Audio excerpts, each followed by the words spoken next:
Boa tarde a todos, que a paz do Senhor esteja em cada coração, amém?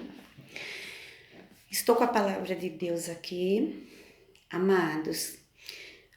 Carta de Paulo aos Colossenses, capítulo 3, e o versículo que eu estou lendo é o 5. Mortificai, pois, os vossos membros que estão sobre a terra, a prostituição, a impureza, o apetite desenfreado, desordenado, a vil concupiscência e a avareza, que é a idolatria. O que é idolatria? Muitas vezes podemos ter um conceito errado de idolatria. Mas idolatria, meus amados, é tudo aquilo que se torna assim o centro das nossas vidas. É como colocar Deus nas nossas vidas em segundo plano. É aquilo que ocupa o nosso coração no lugar de Deus. Avareza é ganância. E a gente vive, de certa forma, hoje no mundo, como se, na maioria das vezes, a nossa vida girasse em torno dos bens materiais, como se fosse o centro da nossa vida buscar dinheiro, aquisição de bens, tudo aquilo que muitas vezes não percebemos. É aí onde mora o perigo. Não percebemos, mas nos distancia de Deus, porque Ele tem que ser o centro das nossas vidas. A nossa vida, depois que nós aceitamos Jesus como o único e suficiente Salvador, a nossa vida tem que ser moldada ao caráter de Deus. Temos que ver o mundo com os olhos de Deus. Temos que ver a vida com a perspectiva do Evangelho, do modo como Deus nos ensina. Mas, embora muitos cristãos, mesmo como nós, tenham um conceito diferenciado de idolatria, porque eu não sou idólatra, eu amo a Jesus, Ele é a minha vida, Ele é o centro da minha vida, mas idolatria não é isso. É quando, amados, nós deixamos os bens materiais ocuparem assim 100% da nossa vida. A ganância, ela se torna uma coisa difícil de você perceber. Porque aqui na palavra de Deus, por essa razão, a idolatria, ela professa uma lealdade contrária.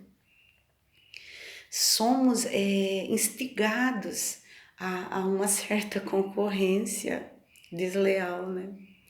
Porque aquela pessoa conseguiu antes de mim, porque aquele que não é cristão, ele já conseguiu aquilo que eu tanto queria. Muitas vezes há uma concorrência.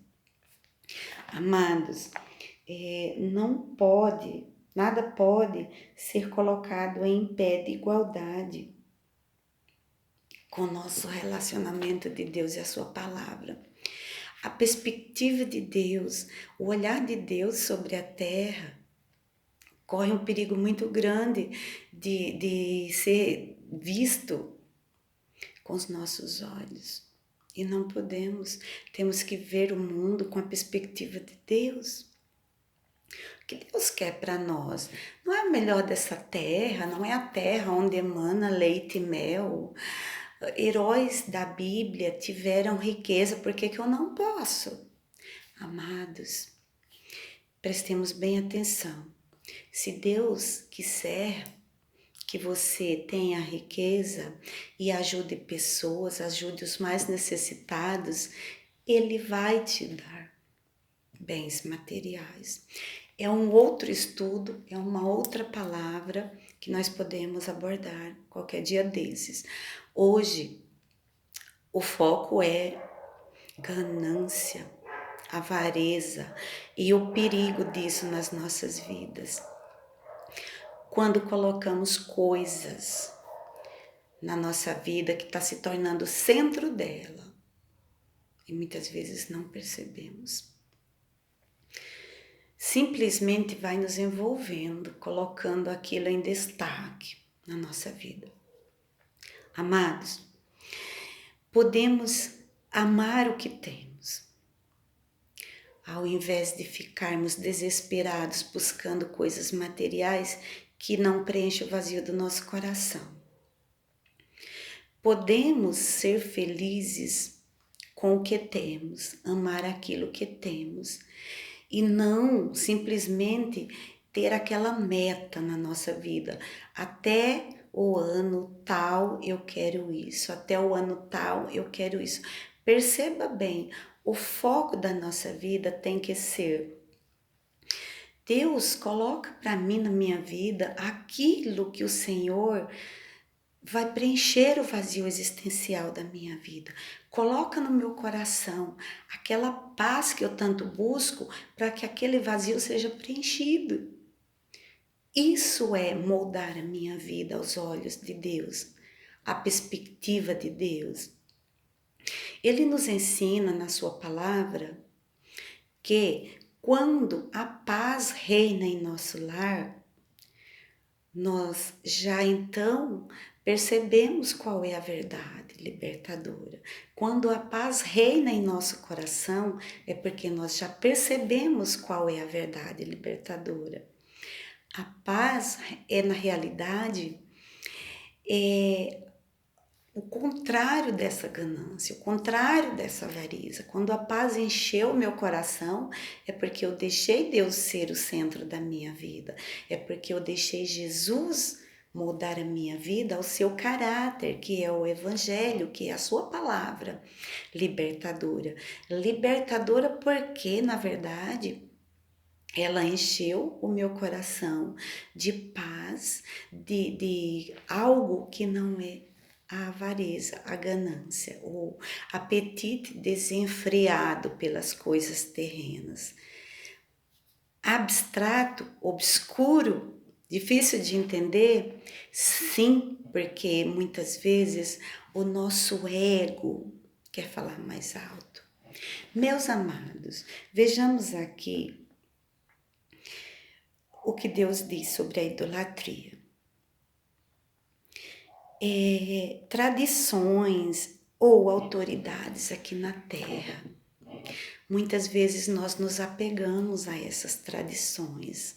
Muitas vezes nós nos apegamos a uma tradição de família, mas isso é uma tradição de família, eu não posso me negar a isso. Uma autoridade, uma pessoa que eu considero na minha vida, uma pessoa que é importante ao extremo na minha vida, que eu admiro, eu coloco aquela pessoa num patamar tão elevado que ela chega a se tornar para mim como se fosse um Deus. É isso que nós temos que tomar muito cuidado. Um ídolo é aquilo que ocupa o lugar no meu coração onde eu deveria dar esse primeiro lugar a Deus, que é o autor da vida. Então, muitas vezes nós temos pessoas às quais nós admiramos, mas não deixemos elas se tornarem assim o lugar de destaque no nosso coração. Não deixemos essas pessoas tomar o lugar de Cristo nos nossos corações. É um perigo muito grde. Deus é que tem que tomar na nossa vida o lugar de destaque, o primeiro lugar. A avareza é aquela coisa, aquela pessoa que é avarenta ou avarento, aquela pessoa que luta passando por cima de coisas importantes para segurar o que é terreno, o que é material, o que é de interessante na vida dela. Ela passa por cima de prioridades, ela passa a ser até cruel para segurar aquilo. É um amor desenfreado a algo terreno. Devemos tomar cuidado com esse sentimento de avareza, com esse pecado. Isso desagrada muito o coração de Deus. Amados, eu queria deixar essa palavra para vocês hoje, que reflitamos em nossos corações. O que tem ocupado o meu coração? O que tem ocupado o meu coração? O que está no centro do meu coração? O Senhor é bom o tempo todo. Cedamos em nosso coração o lugar de destaque a Ele, que nos deu a vida e a cada manhã nos desperta. Amém?